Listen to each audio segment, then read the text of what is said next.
저는 개인적으로 역사에 관심이 많습니다. 시간이 날 때 이렇게 유튜브 드라마보다는 2차 대전 이야기라든지 하여간 역사가 흥미롭기도 하고 또 유익하기도 합니다. 이 역사라고 하는 것이 무엇인가? 사전에 보니까 역사는 인류 사회의 변천과 흥망의 과정, 지난 시대에 남긴 기록물, 그리고 이를 연구하는 학문 분야를 가리킨다. 굉장히 딱딱하게 정의를 해놨습니다. 그냥 제가 생각하기에 역사를 쉽게 정의를 하자면 역사는 각 사람들이 자기들의 집을 지어가는 이야기다. 저는 그렇게 말하고 싶어요. 자기들의 집. 그게 가정이 됐건 직장이 됐건 사회가 됐건 어떤 국가가 됐건 자기들의 이 집을 지어가는 그런 이야기. 이런 관점에서 역사라고 하는 것은 당연히 역사 발전의 주체가 되는 것은 사람이지요. 역사를 공부하는 것이 흥미로운 것은 정말 이 다양한 상황 속에서 다양한 사람들의 이야기가 거기 펼쳐지기 때문에 그렇습니다. 그런데 이 역사를 바라보는 또 다른 관점이 있습니다. 성경적인 관점이죠. 그것은 이 역사를 단순히 인간에 의해서 인간들이 만들어가는 이야기가 아니라 하나님께서 인간들을 위하여 집을 세워가시는 이야기라고 바라보는 것입니다. 여러분, 이 성경의 역사는 하나님으로부터 시작이 됩니다.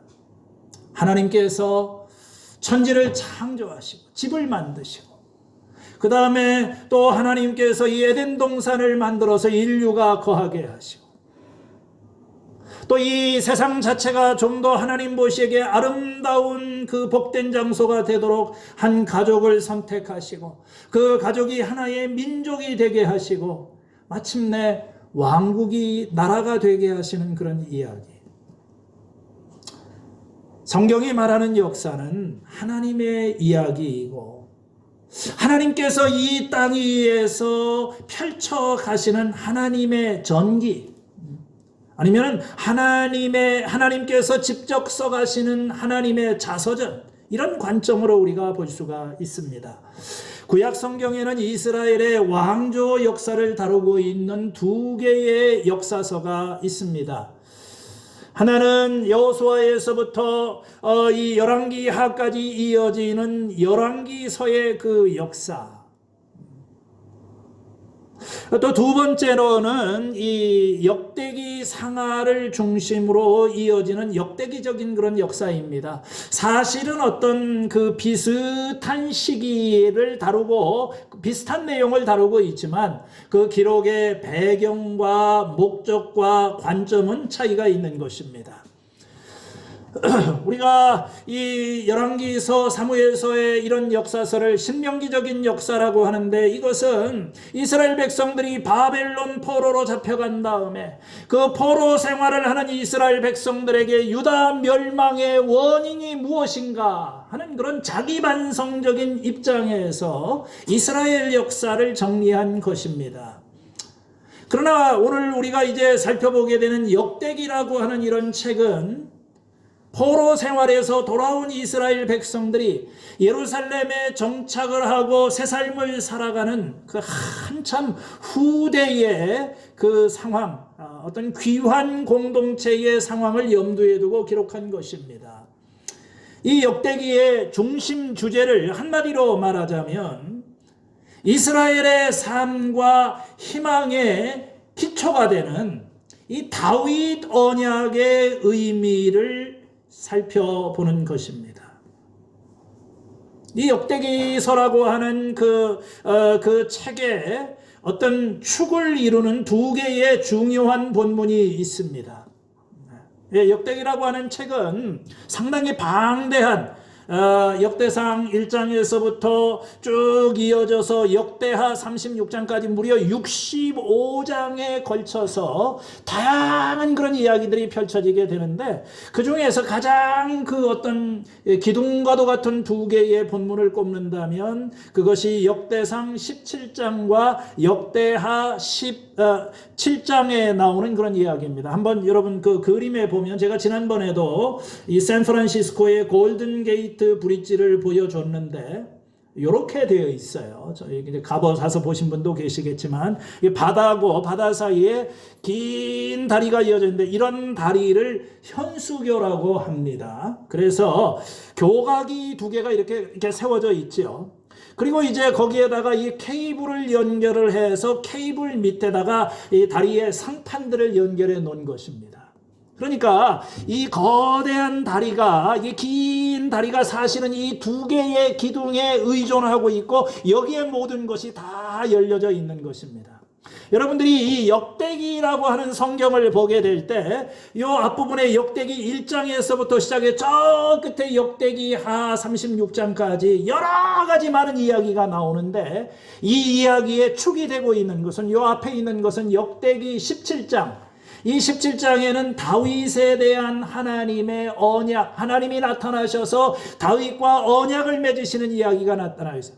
저 뒤에 보이는 두 번째 기둥은 저게 역대기 하 7장입니다. 그건 이제 다윗의 아들 솔로몬이 성전을 건축하고 난 다음에 성전 봉헌 기도를 드리고 났을 때 하나님께서 다윗에게 나타나신 것처럼 그때 또 솔로몬에게 또 나타나셔서 솔로몬에게 아주 귀한 약속의 말씀을 주십니다. 내 이름으로 일컫는 내 백성이 겸비하여 기도하면 하나님께서 하늘에서 듣고 그 땅을 치유할 것이다. 요 두 개의 그 이야기가, 이건 뭐냐면요, 나머지 이야기들은 다 뭐 사람이 어떻게 했고 뭐가 무슨 일이 있었고 이런 거지만, 요 두 개는 하나님의 직접적인 계시입니다. 하나님이 다윗에게 나타나셔서 그리고 솔로몬에게 나타나셔서 직접 말씀해 주신 아주 중요한 핵심적인 내용이 여기 담겨져 있어요. 오늘 우리가 살펴보고자 하는 이 열왕기 역대하 17장은 하나님께서 다윗과 맺으신 그런 언약인 것입니다. 이것은 이 책 전체에서 굉장히 중요한 역할을 합니다. 앞으로 전개되는 역대기 전체의 그 이야기의 어떤 출발점이 되기도 하고, 영국의 그 어떤 사법제도의 근간이 되는 그 대헌장, 마그나 카르타라고 하는 것이 있지요. 마치 이 다윗 언약이라고 하는 것은 역대기 전체를 이해하게 되는 어떤 이 중심적인 기둥과도 같은 그런 역할을 하고 있는 것입니다. 성경은 이 언약에 관한 그런 것입니다. 옛 언약과 새 언약, 신약과 구약. 구약에도 보면은 노아 언약, 아브라함 언약, 시내산 언약, 오늘 보게 되면 다윗 언약, 그리고 새 언약에 대한 언약의 이야기들이 계속 전개가 되고 있는 것입니다. 오늘 하나님께서 이 다윗에게 맺으신 이 영원한 언약의 배경은 무엇입니까? 이 역대기라고 하는 성경에 나타난 다윗 이야기는 굉장히 선택적입니다. 똑같은 이야기가 사무엘 상하에도 나오지만 거기에 나와 있는 흥미진진한 이야기들이 대부분 생략이 되어 있습니다.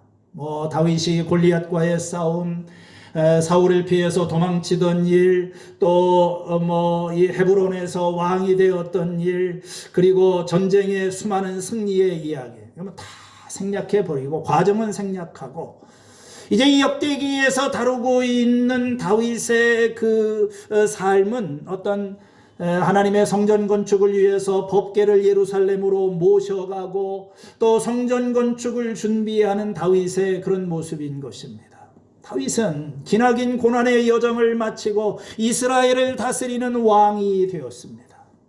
한마디로 말하게 되면 그는 참 세상의 모든 것을 이제 가지고 있는 성공한 인물이 되었던 것입니다. 이 다윗의 한 가지 소원은 하나님의 성전을 건축하는 것이었어요. 자기는 백향목으로 만든 화려한 궁전에서 지내고 있는데 이 하나님의 거처, 주님의 법궤가 있는 그 하나님의 거처는 그냥 임시로 만든 텐트 가운데 있다는 것이 너무 마음에 걸렸습니다. 하나님의 명성에 걸맞는 제대로 된 성전이 필요하다고 생각을 했습니다. 그래서 그는 나단 선지자를 통하여 하나님의 성전을 자기가 봉헌하겠다고 하는 그런 그 제안을 했습니다. 그런데요, 놀랍게도 하나님께서 그의 제안을 거절하십니다. 4절 말씀에 내가 살 집을 내가 지어서는 안 된다. 노라고 하셨어요. 하나님 건축허가가 떨어지지는 않는 거예요. 참 다윗은 어떤 선한 동기를 가지고 이렇게 하나님의 성전을 건축하겠다고 했는데 왜 거절을 하셨을까? 첫 번째, 하나님의 입장에서 하나님은 그런 건물이 필요하신 분이 아니라는 거예요. 5절 말씀에 내가 이스라엘을 이끌어낸 날로부터 오늘까지 나는 어떤 집에서도 살지 아니하고 이 장막에서 저 장막으로 이 성막에서 저 장막으로 옮겨 다니며 지냈다. 이 하나님은 어떤 그냥 이 건물 자체가 하나님을 모실 수가 없어요. 하나님은 온 천지에 계시고 그냥 이곳저곳 다 하나님께서 건물이 필요하지 않으신다. 내가 언제 너희들한테 백향목으로 만든 화려한 성전 건물을 지으라고 했었느냐. 그런 적 없다는 겁니다. 나중에 또 이 역대기 상 22장에 보면 하나님께서 다윗에게 너는 피를 많이 흘렸다. 너는 전쟁의 사람이고 피를 많이 흘렸기 때문에 성전 건축하는 일을 할 수 없다. 그렇게 말씀하십니다. 이 말의 의미는 너는 장영미달이다. 넌 적임자가 아니다. 이런 의미로도 이해를 할 수가 있고요. 아직 때가 아니다. 너는 어떤 전쟁의 시대를 살고 있는 것이고 네 아들 솔로몬 때에 진정한 어떤 평화와 안식이 찾아오게 될 때이기 때문에 그때가 되어야 이 성전을 건축할 수 있다. 이런 의미로 이해를 할 수도 있습니다. 어쨌든 간에 이와 같이 그 성전에 건축하겠다는 다윗에게 하나님께서 노라고 말씀하시면서 그러나 다윗의 마음을 아시죠. 그러면서 하나님께서 이 다윗에게 참 그가 생각하지 못한 놀라운 약속을 하십니다. 7절의 말씀에 보면 그 지난날의 인생을 회고하면서 다윗에게 주셨던 축복을 돌아보게 하십니다. 양떼를 따라다니던 너를 목장에서 데려다가 내 백성 이스라엘의 통치자로 삼은 것은 바로 나다. 하나님 은혜가 너무 크지요. 한낱 목동을 이스라엘의 통치자가 되게 하셨어요. 그뿐만 아니라 하나님께서는 다윗이 어디로 가든지 언제나 함께 하셔서 그의 모든 원수들을 물리쳐 주셨습니다. 전쟁에서 승리하는 은혜를 경험하게 하셨습니다. 그리고 이제 주님께서 이제 이 다윗을 통하여서 하시고자 하는 그런 일, 계획을 말씀하시는 거예요. 9절 이하에 이제 내가 한 곳을 정하여 거기에 내 백성 이스라엘을 심어 그들이 자기의 땅을 8절부터 먼저 읽어야 되죠. 나는 이제 너의 이름을 이 세상에서 위대한 사람의 이름과 같이 빛나게 해줄 것이다. 참 아브라함에게 내가 너의 이름을 창대하게 하겠다 하신 것처럼 다윗에게도 내가 너의 이름을 세상 사람 가운데 빛나게 해주겠다. 두 번째 약속은 내가 이스라엘 너희들 이제 여기저기 더 이상 떠돌아다닐 필요가 없도록 정착 생활을 할 수 있도록 한 곳에 자리 잡고 살게 해주겠다. 세 번째로는 너희들이 이제 어떤 더 이상 전쟁의 패배나 그런 아픔을 경험하지 않도록 10절에 보면 내가 너의 모든 적들을 굴복시켜 주겠다. 한 세 가지 정도 하나님께서 다윗에게 이 복을 주셨어요. 그리고 10장 후반절에 보면은 그뿐만 아니라 이게 핵심이지요. 지금까지는 이제 그 다른 사람에게도 주셨던 어떤 복과 많이 중복이 되지만 여기서 지금 다윗에게 하시는 그 아주 특별한 약속의 어떤 특별한 점이 나오죠. 나 주가 내 집안을 한 왕조로 세우겠다는 것을 이제 내게 선언한다. 이 왕조라고 하는 말, 이게 히브리 말로는 바이트라고 하는 단어를 사용하고 있습니다. 한번 PPT를 보여주시기를 바랍니다. 히브리어를 쓸 수 없기 때문에 히브리어를 우리 전도사님이 또 찾아놓으셨네요. 이 바이트. 바이트. 이 바이트라고 하는 말은 여러 가지로 번역이 됩니다. 원래는 하우스, 집이라고 하는 뜻이고요. 이게 어떤 왕이 거하는 집은 왕궁이라는 말도 되고, 또 하나님이 거하시는 집은 성전이라고 하는 말도 되고, 이걸 비유적인 의미로 사용하면은 가족이 될 수도 있고, 가문이 될 수도 있고, 왕조가 될 수도 있는 것입니다. 그래서 이 17장의 이 이야기에 가장 많이 나오는 말이 이 바이트라고 하는 말이에요. 다윗이 하나님을 위하여서 이 바이트, 하나님의 집 성전을 건축하, 눈에 보이는 어떤 건물로서의 집을 건축하겠다고 합니다. 그러니까 하나님께서 이 11절에서 10절에서 뭐라고 말씀하십니까? 나 주가 너의 바이트, 너의 집안을 한 왕조로 세우겠다. 이 왕조, 이게 바이트라고 하는 말인 것입니다. 똑같은 말을 가지고 하나님께서 의미를 바꾸어 네가 나를 위해서 내 집을 건축하겠다. 고맙긴 하지만 No thank you. 내가 너를 위해서 집을 쳐주겠다. 내가 너를 위해서 집을 쳐주겠다. 이 하나님이 지으실 집은 눈에 보이는 어떤 그 건물로서의 집이 아니라 이 가문을, 다윗의 한 가문이 이 한 그 영원한 왕조가 되도록 하나님께서 그들을 세워주겠다 하시는 그런 말씀인 것입니다. 오늘 이 말씀 가운데 이 나라고 하는 하나님이 이들을 세우시겠다. 집을 세우는 것은 나지 내가 아니다. 이렇게 하나님께서 뒤집어서 말씀하시는 거예요. 그렇기 때문에 오늘 이 말씀의 전체적인 요지는 다윗이 하나님의 집을 짓겠다고 하는 이 선한 동기를 가지고 요청하라는 것으로 시작을 했는데, 오히려 끝이 날 때에는 하나님께서 다윗의 집, 그의 가문을 만들어 가시겠다, 이런 말로 끝이 나고 있는 거예요. 자, 이 말씀을 통해서 우리가 배우게 되는 진리, 교훈은 무엇입니까? 첫 번째, 우리가 하나님의 일을 시작하기에 앞서서 하나님의 생각이 무엇인지를 알아야 합니다. 성전 건축에 관한 다윗의 생각과 하나님의 생각이 달랐습니다. 교회가, 조용하던 교회도 건축 얘기만 나오게 되면 교인들의 갈등이 불거질 수 있어요. 왜냐하면 생각이 다르기 때문에 그런 거예요. 우리가 이 하나님의 집을 지을 때에는 하나님의 생각이 무엇인지를 먼저 알아야 됩니다. 내 생각이 아니라 주인의 생각이 중요한 거예요. 하나님의 뜻을 찾아야 되는 것입니다. 하나님의 뜻은 뭡니까?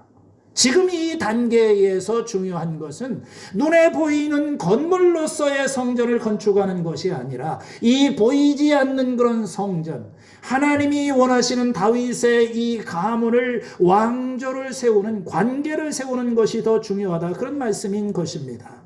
두 번째로, 이러한 어떤 하나님의 계획이 우리의 삶 속에서 이루어지도록 하시는 분, 그러한 능력, 그런 자원은 어디에 있느냐? 하나님으로부터 온다는 것입니다. 그 집을 세우시는 분은 하나님이시라고 하는 거예요. 오늘 이 말씀 가운데 계속해서 반복이 되어 있는 것은 나라고 하는 것입니다. 한 열 몇 번 정도가 반복이 돼요. 네가 나를 위해서 성전을 건축하겠느냐? 아니다. 내가 너를 선택하였다. 너는 나의 종이고 내가 너에게 승리를 주었고 내가 너의 이름을 앞으로 빛나게 해주실 것이고 내가 너에게 진정한 안식을 주겠다. 그뿐만 아니라 나는 너의 집안이 하나의 왕조를 이루도록 너를 붙들어주고 축복을 하겠다. 하나님이 하시는 거예요. 주어가 하나님인 겁니다. 오늘 많은 사람들이 교회 생활하면서 죄책감에 눌려 있습니다. 여러분도 그렇고 저도 그럴 때가 참 많이 있어요. 왜냐하면 하나님을 위해서 뭔가를 해야 한다고 생각을 하는 거예요. 내가 이렇게 은혜 받고 구원 받았는데 이제 하나님이 기뻐하실 만한 일을 해야지. 열심히 하는 만큼 하나님이 더 기뻐하신다고 생각합니다. 봉사도 해야 하고 기도도 해야 하고 해야 돼요. 근데 잘 안 되지요. 안 돼. 그러니까 늘 부담스럽고 죄책감에 눌려져 있는 겁니다. 안 할 수는 없고 되지는 않고 행복하지가 않아요. 이건 율법이지 복음이 아닙니다. 복음은 하나님께서 우리를 위해서 어떤 일을 하셨고 지금 우리를 위해서 어떤 일을 하고 계시고 또 어떤 일을 하실 것이라고 하는 그런 선포인 것입니다. 복음은 하나님에 관한 그런 이야기인 것입니다. 하나님이 선택하십니다. 하나님이 부르신 거예요. 하나님이 시작하셨습니다. 하나님이 구원하신 것입니다. 하나님께서 일하고 계시는 것입니다. 내가 하나님을 위해서 무엇을 하는 것이 아니라 하나님께서 나를 위해서 일하고 계시다고 하는 것을 말하는 것이 바로 복음인가요? 오늘 우리 그리스도인들은 하나님의 집을 돌보는 청지기로 부름을 받았습니다. 새로운 삶 공부하시는 분들 우리끼리 알고 있는 단어가 있죠. 오이코스, 하나님의 집, 오이코노모스, 청지기, 오이코도메오, 세워가는 것. 우리는 이 하나님의 오이코노모스, 청지기로서 하나님의 오이코소를 오이코도메오, 세워져 가고 있다. 집을 세우는 일을 하는 거예요.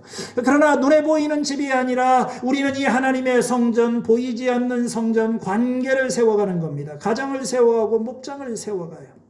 그런데 이게 잘 되지가 않아요.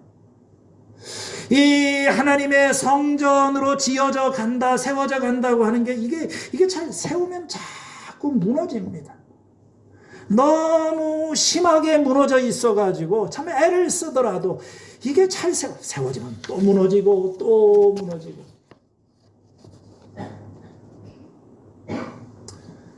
지난 한 10여 년 동안 겨자씨 교회 목사 노릇을 하면서 저의 거의 날마다 저를 누르고 있는 부담감이 있습니다.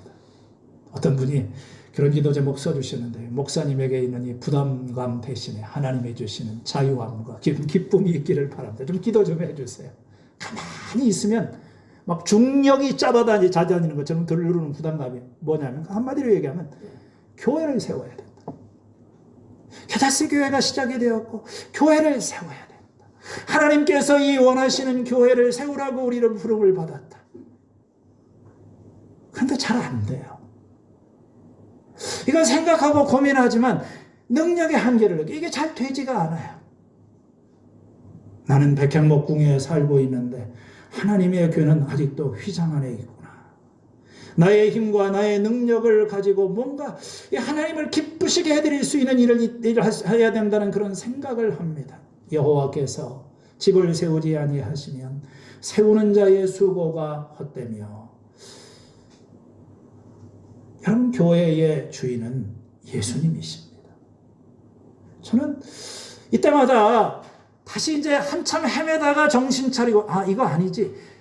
내가 이 반석 위에 교회를 세우리니 음부의 권세가 이기지 못하리라. 교회를 세우시는 분은 예수님이 나의 교회를 예수님이 세우신다고 그랬어요.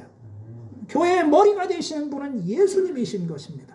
내가 하나님을 위해서 무슨 일을 해야 한다, 할 수 있다는 생각을 버려야 하는 것입니다. 여러분, 목장 사역을 하고 가정을 세우기 위해서, 또 어떤 무너진 관계를 세워보기 위해서 막 노력을 자꾸 무너집니다. 그 넘어지게 돼 있어요. 우리는 세울 수 있는 능력이 없어요. 우리의 이 무너진 공동체를 다시 세우시는 분은 하나님이시다. 그래서 오늘 이 말씀에 보면, 내가 마음은 고맙지만 네가 하는 게 아니고 내가 하는 거다. 너는 나를 의지하여 나와 함께 내 능력을 힘입어서 내가 그 원하시는 그 오이코도메오, 하나님의 성전을 세워가자. 그런 이야기인 것입니다. 11절에서부터 14절까지는 하나님께서 다윗과 맺으신 이 언약의 구체적인 내용이 여기 나와 있습니다. 우리 11절, 12절 같이 한번 읽어보시겠습니다. 시작. 내 생애가 다하여서 내가 너의 조상에게로 돌아가게 되면 내가 내 몸에서 나올 내 아들에게서 하나를 후계자로 세워 그 나라를 튼튼하게 하겠다. 바로 그가 내 집을 지어줄 것이며 나는 그의 왕위를 영원토록 튼튼하게 하겠다. 자, 이 얘기는 무슨 얘기입니까? 하나님께서 일단 다윗은 아니라는 거예요. 이제 네가 죽고 나면은 내 몸에서 나올 아들 가운데 한 사람, 이 솔로몬이죠. 그 사람을 세워서 그 나라를 내가 튼튼하게 해주겠다. 그리고 이 솔로몬이 하는 일이 뭡니까? 그가 내게 집을 지어줄 것이다. 그리고 나는 그의 왕위를 튼튼하게 해주겠다. 두 가지입니다. 솔로몬이 통해서 할 일이 먼저는 성전을 건축하는 일이고 또 거기서 끝나지 않고 다윗의 왕조가 계속 이어져 가도록 그 왕위를 영원토록 튼튼하게 해주겠다. 이 성전 건축과 다윗의 왕조가 튼튼히 세워지는 것, 이 두 가지가 밀접한 그런 관련이 있어요. 실제로 이 예루살렘의 성전과 다윗의 왕궁은 서로 이렇게 붙어 있었습니다. 고대 사회의 왕이라고 하는 것은 어떤 신전의 수호자 역할을 합니다. 이 성전이라고 하는 것은 하나님이 거하시는 곳이고 왕국은 왕이 머무는 곳입니다. 왜 이게 붙어 있을까요? 이 왕이라고 하는 존재는 이 신의 어떤 아들로서 신의 통치를 대신하는 그런 역할인 거예요. 그러니까 이 성전은 하나님의 그 통치를 상징하는데 이 하나님의 통치가 바로 옆에 있는 그 하나님이 선택하신 다윗의 후손 왕들을 통해서 하나님의 나라가 이루어진다는 것입니다. 하나님의 나라가 이 땅에 펼쳐진다는 거예요. 그래서 흥미롭게도 이 역대기 7장 14절을 보면은 하나님께서는 다윗의 집을 세우시겠다, 다윗의 나라를 세우시겠다고 하시면서 그 다윗의 집을 나의 집, 나의 나라라고 표현을 하고 있어요. 이건 사무엘하 7장에는 나오지 않는 아주 독특한 표현입니다. 지금 하나님께서 이 다윗의 집안을 세우시는데 그 다윗의 나라는 곧 나의 나라, 하나님의 나라다, 이렇게 이야기를 하고 있는 것입니다. 하나님 나라의 실체가 이 역대기에서는 다윗의 왕조를 통해서 그리고 다윗이 후손에 건축한 성전을 통해서 드러나고 계시가 되는 것이다. 그런 의미인 것입니다. 다윗의 나라가 이 땅에서 펼쳐지는 드러난 하나님의 나라라고 하는 거예요. 하나님께서 이 다윗을 선택하신 이유가 무엇입니까? 보이지 않는 이 하나님의 주권적인 통치가 이 세상 가운데 드러나도록, 누구를 통해서? 다윗의 통치를 통해서 이 세상 가운데 드러나도록. 다윗의 의로운 통치, 다윗의 그 어떤 신실한 통치, 다윗은 하나님 나라의 그 통치가 무엇인지를, 하나님 나라의 삶이 무엇인지를 보여줘야 될 그런 책임이 있다고 하는 것입니다. 다윗의 나라는요, 이 땅에 임한 하나님의 나라라는 것입니다. 하나님께서 우리를 지으신 목적도 마찬가지입니다. 아담을 만드신 이유가 하나님을 대신해서 이 땅에 왕적으로 통치하는 대리자, 그분의 형상이라고 하는 것이 그런 뜻입니다. 아브라함을 부르신 이유도 마찬가지입니다. 내가 너에게 복을 줄 텐데인데 이 너를 통해서 세상에 있는 모든 사람이 복을 받게 되는 것이다. 이러한 그 목적이 출애굽기 19장에 가면은 하나님께서 이스라엘과 맺은 시내산 언약에서 분명하게 표현되고 있습니다.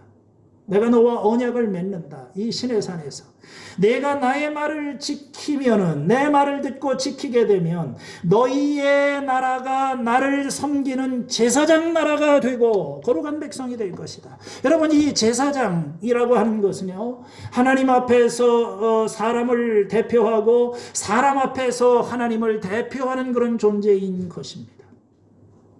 하나님과 인간의 관계를 귀로 듣고 눈으로 보여주는 그런 사람이 제사장인 거예요. 사람들은 이 제사장의 말과 행동을 통해서 하나님께로 나아갈 수 있고 또 하나님의 말씀을 듣게 되는 거예요. 다윗이 바로 그런 제사장입니다. 다윗이 제사장 가문에 속한 사람은 아닙니다. 한 번도 그를 제사장으로 직접 부른 적은 없어요. 그는 요즘 말로 하게 되면 평신도에 불과합니다. 그러나 하나님께서는 다윗에게 제사장적인 사명을 주셨어요. 다윗을 통해서 이 하나님 나라가 무엇인지를 이 땅의 사람들이 경험할 수 있도록, 물론 하나님께서 이스라엘 백성들 전체와 언약을 맺으셨지만 지금 여기에서는 어떤 리더십의 문제, 통치의 그런 문제이죠.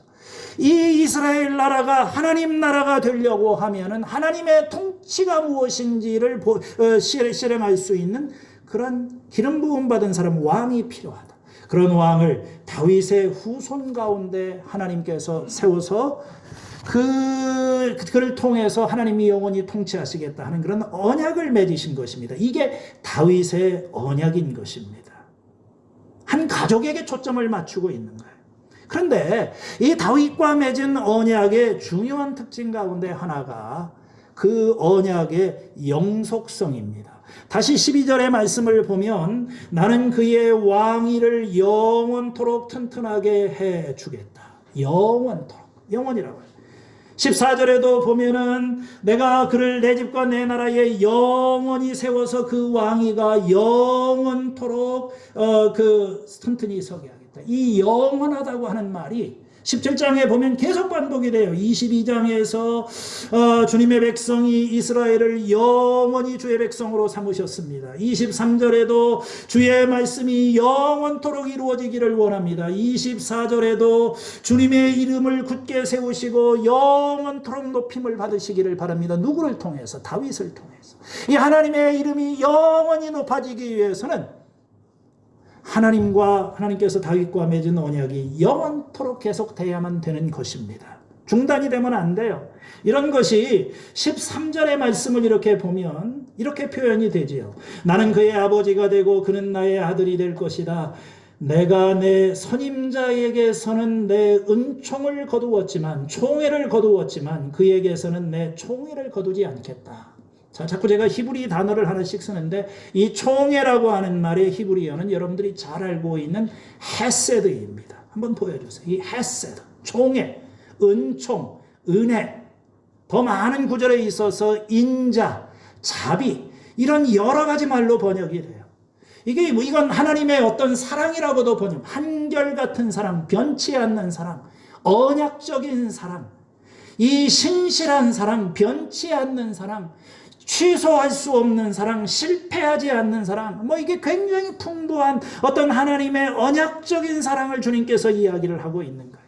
하나님께서 다윗과 언약을 맺으시고, 비록 그 어떤 경우에 그 죄를 범한다고 할지라도 사울 같은 경우에는 이 헤세드를 거두었지만 다윗에게는 이것이 취소되지 않는다고 하는 거예요. 영원한 사랑입니다. 변치 않는 그런 사랑. 시편 89편 33절에 그러나 그에게 약속한 나의 진실함은 변하지 않을 것이며 나는 내 언약을 깨트리지 않으며 내 입으로 말한 것은 결코 번복하지 않는다. 그 자손이 영원토록 이어질 것이다. 이사야서 54장 10절에 비록 산들이 옮겨지고 언덕이 흔들린다 하여도 나의 은총 나의 이 헤세드는 너희에게서 떠나지 않으며 평화의 언약은 파기되지 않을 것이다.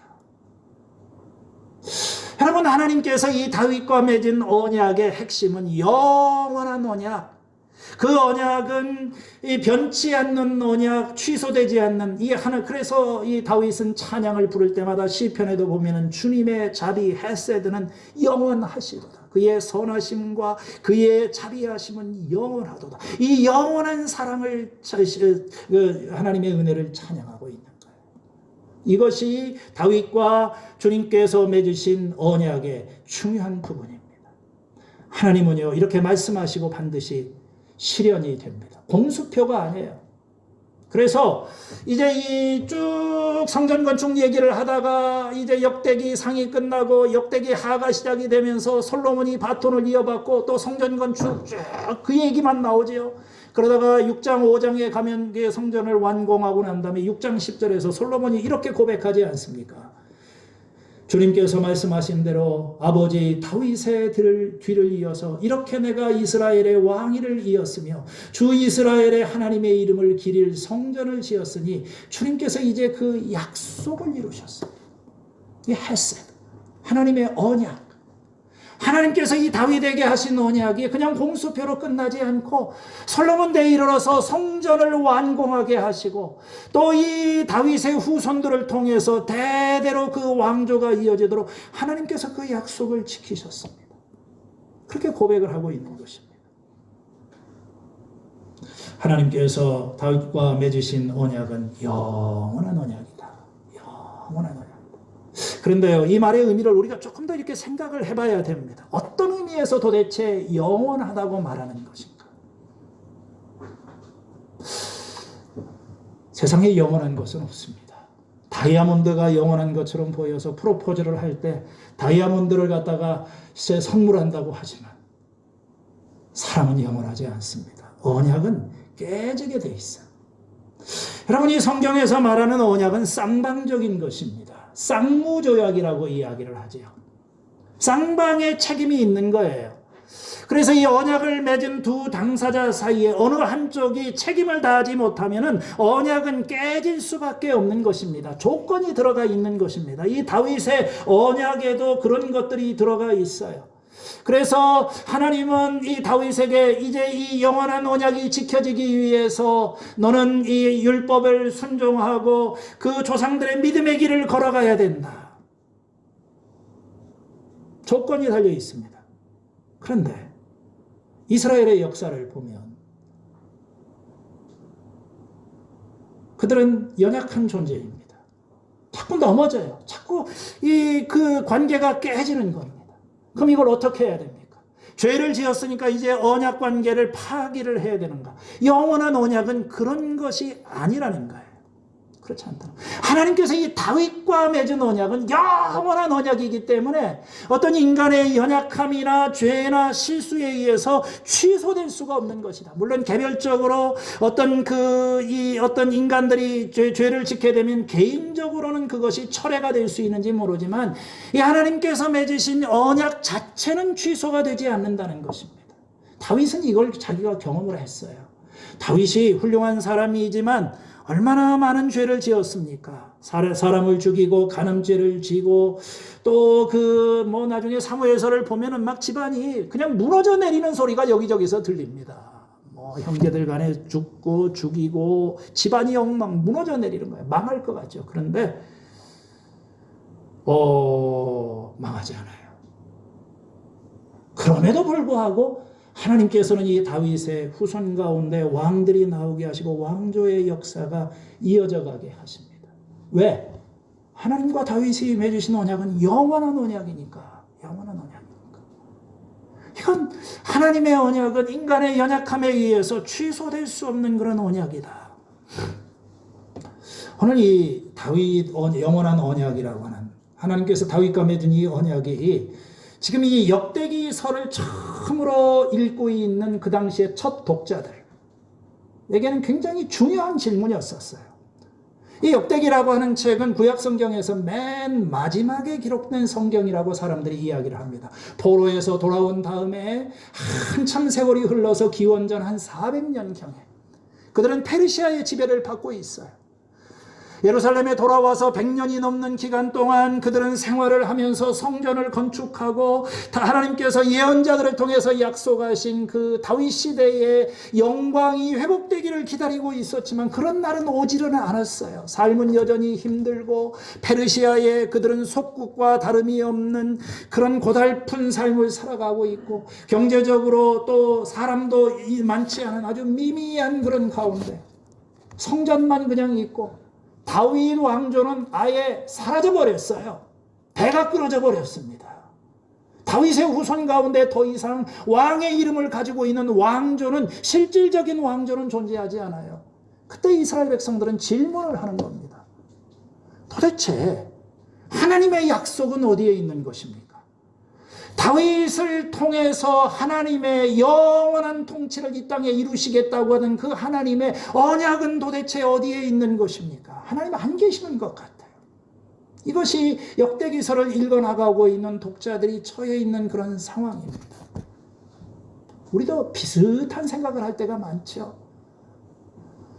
하나님의 약속, 영원한 내가 영원히 너와 함께 하겠다고 하시겠지만 하나님이 내 삶에 계시는 것 같이 느껴지지가 않습니다. 이 다윗에게 주신 이 영원한 언약은 도대체 어디에 있는 것입니까? 그러고 400년이 지난 거예요. 신약 성경을 펴게 되면 누가복음 1장 31절에 마리아가 임신을 하게 되고 천사 가브리엘이 그를 찾아옵니다. 그리고 마리아에게 가서 첫인사를 하면서 이렇게 말을 합니다. 보아라, 그대가 잉태하여 아들을 낳을 터이니 그대의 이름을 이의 이름을 예수라고 하여라. 그는 위대하게 되고 더없이 높은 분의 아들이라고 불릴 것이다. 주 하나님께서 그에게 그의 조상 다윗의 왕위를 주실 것이다. 그는 영원히 야곱의 집에서 다스리고 그의 나라는 무궁할 것이다. 다윗의 후손으로 예수님께서 태어나셨습니다. 오늘날 다윗의 동네에서 구주가 태어나셨다. 그래요. 하나님의 약속은 잊혀지지 않았습니다. 400년이나 지나는 세월 가운데 하나님께서는 더 높은 차원에서 이제 이 온 인류를 구원하고 이 땅에 진정한 하나님의 의의 통치가 무엇인지를 보여줄 수 있는 그 메시아 아들을 보내셔서 다윗의 후손 가운데 그 나라를 이루시게 하겠다. 신약 성경에서 말씀이 그렇게 성전이 되는 것입니다.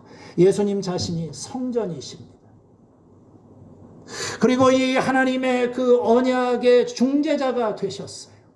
우리는 그 예수님을 통하여 하나님과 새로운 언약 관계 속에 들어가게 되는 것입니다. 이 변치 않는 그런 사랑, 하나님께서 우리를 그분의 자녀로 삼아주시고 우리에게 말씀하십니다. 아니, 우리는 고백합니다. 누가 우리를 그리스도의 사랑에서 끊으리요? 환난이나 곤고나 핍박이나 기근이나 적신이나 위험이나 칼이랴. 내가 확신하노니 이 세상에 있는 그 천사도 또 이 세상의 권세도 능력이나 높음이나 기쁨이나 다른 아무 피조물이라도 우리를 그리스도 안에 있는 하나님의 사랑에서 끊을 수 없으리라. 이게 성경의 이야기입니다. 오늘 제가 좀 설명이 길었지만 이게 역대기의 성경을 읽어나가는 여러분 그 이야기의 기둥입니다. 두 개의 기둥. 이게 하나님의 언약이라는 데서 출발하는 거예요.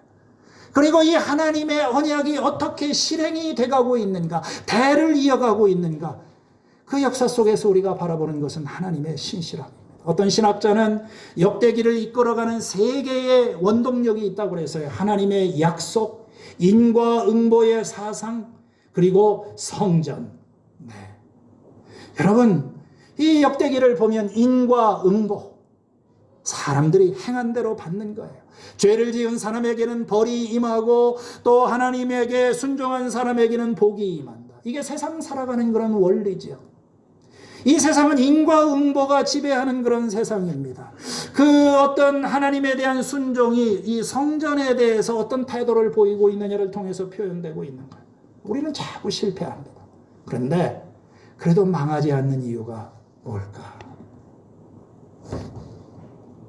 여러분, 인류의 역사를 돌이켜보고 우리 자신의 역사를 한번 돌이켜보시기를 바랍니다. 제가 역사 이야기를 했는데 역사에 희망이 있나? 아니, 이만큼 살았고 앞으로도 이 역사가 이루어져 인류 역사에 희망이 있나? 아니, 좀 적게 얘기해서 나의 인생에 희망이 있나? 나는 없는 것 같아. 이제까지 내가 살아온 것, 우리 인간들이 저지른 죄와 우리들이 처해 있는 이 현실을 보면 인류의 미래에는 희망이 없습니다. 우리의 삶은 실수와 허물과 죄로 가득한 것입니다. 이건 이어질 수가 없는 그런 역사입니다. 이건 진짜 끝나야 될 그런 이야기인 것입니다. 그런데 이 끝나야 될 것 같은 이 이야기가, 이 진작에 끝나야 될 것 같은 우리의 이야기가 거기서 끝나지 않고 계속되고 있는 그 이유는 뭡니까? 그건 하나님의 약속, 하나님께서 우리와 맺으신 언약, 그리고 사랑 때문인 거예요. 그 하나님께서 그 언약을 맺으시고 우리를 그 언약 가운데 새 언약의 백성으로 삼아 주셨기 때문에 그 하나님의 사랑이 우리를 붙들고 있는 것입니다. 넘어진 자리에서 우리를 다시 일으켜 세워 주시는 것입니다. 여러분, 역사를 읽어가면서, 성경을 읽어가면서 뭘 보십니까? 그 성경 속에 뭐라고 쓰여져 있습니까? 하늘을 두루마리 삼고 바다를 먹물 삼아서 우리가 거기에다가 한 글자를 쓴다면 그 성경 처음부터 마지막까지 써 있는 그 하나님의 이야기, 하나님의 스토리 안에 무슨 글자가 쏘여져 있습니까? 하나님의 사랑, 신실성, 변치 않는 사랑, 취소될 수 없는 그런 사랑. 그 사랑이 이스라엘을 붙들고 있는 거예요. 그 사랑이 교회를 붙들고 있는 것입니다. 그 사랑이 나를 붙들고 있는 거예요. 그래서 나는 망할 것 같은 상황에서도 절대 망하지를 않습니다. 지난주에 우리가 거룩해져야 되고 또 거룩하지 않으면 하나님 나라를 볼 수 없을 것 같고 나는 이제 망했다. 여러분, 우리는 망하지 않습니다. 하나님이 우리를 붙들고 있어요. 그래서 오늘 우리는 이 역대기를 읽어 나가면서 모든 것이 하나님의 은혜다, 하나님의 사랑이다.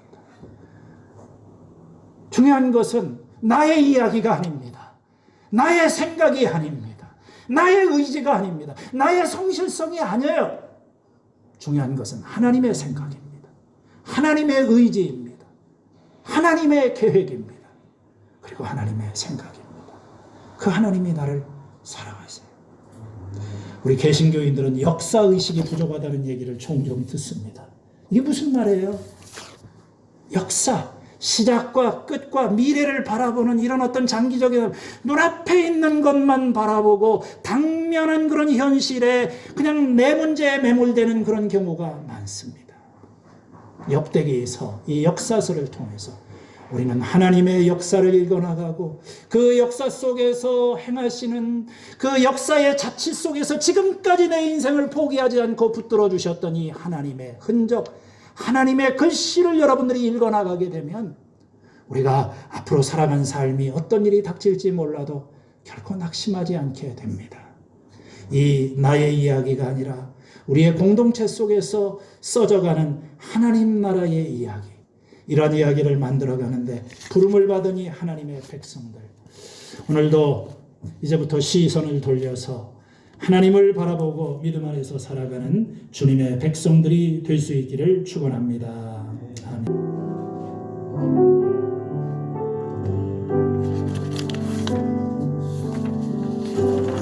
사랑 내가 노래해 아버지 은혜 내가 노래해 그 사랑 변함없으신 거짓 없으신 성실하신 그 사랑